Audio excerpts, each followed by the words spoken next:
होना चाहिए। मैं फिर से स्पष्ट कर देता हूं, दक्षिण का राज्यों का इस सदन पर इतना ही अधिकार है जितना उत्तर के राज्यों का अधिकार है। अरे दक्षिण छोड़िए, छोटी सी यूटी लक्षद्वीप का भी इतना अधिकार है जितना उत्तर प्रदेश, गुजरात और बिहार का।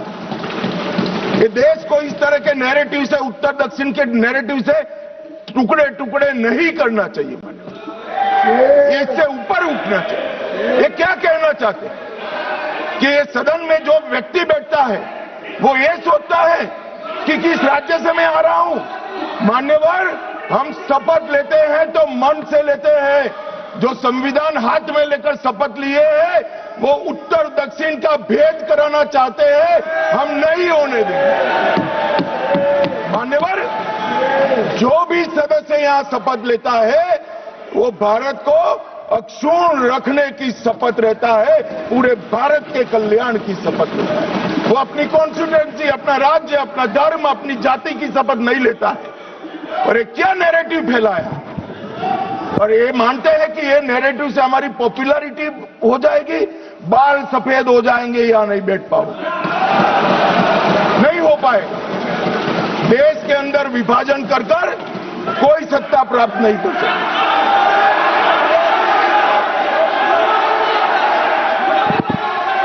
मान्यवर,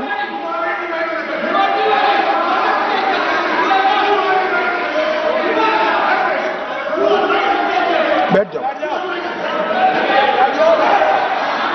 इतना गुस्सा क्यों खा रहे हो?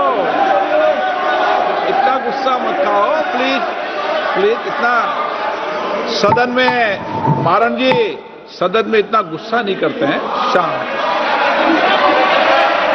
मान्यवर,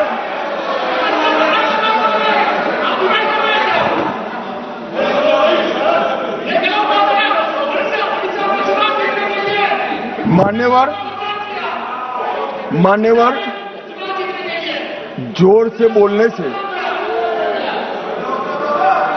बोलना है आपको? मैं बैठ जाता हूं, बोलो चलो। नहीं, उनको बोलने दीजिए ना, प्लीज। नो नो,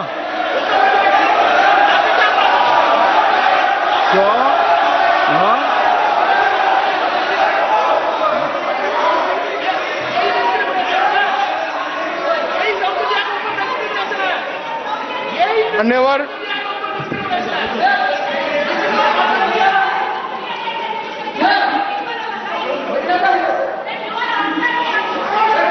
मान्यवर, मान्यवर,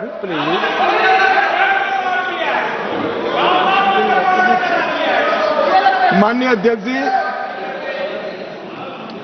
झूठ को जोर से बोलने से सच नहीं होता, सच सच होता।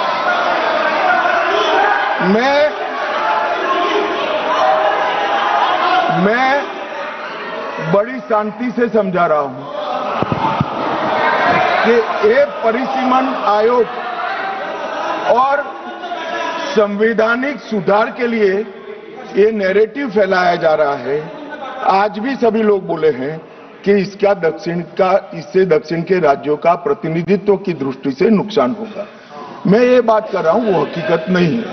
अब जब मैं हकीकत नहीं है कहता हूं तो कल मैंने डिटेल बताया था, मगर फिर भी भाषण पढ़े जाते हैं फ्यूचर में। ये नैरेटिव तोड़ने के लिए जरूरी है कि मैं एक लाइन में समझाऊंगा। कर्नाटक, आंध्र प्रदेश, तेलंगाना, तमिलनाडु और केरला, 4-5 राज्यों का जो काल्पनिक एक दक्षिण उत्तर करा है, इसके 5 राज्य है, उसकी 543 सीटों में अभी स्ट्रेंथ है 129। अब ये 129 जो स्ट्रेंथ है, 543 के प्रतिशत निकालते हैं तो 23.76% होती है। अब 50% वृद्धि कर जब ये 5 राज्यों की सीटों का हम आवंटन करते हैं तो 129 से बढ़कर 195 होती है। 129 के बढ़कर सीटें 195 होगी, जिसका 816 में प्रतिशत भार निकालते हैं तो 23.87 आएगा। तो पहले 23.76 था और अब थोड़ा सा बढ़कर 23.87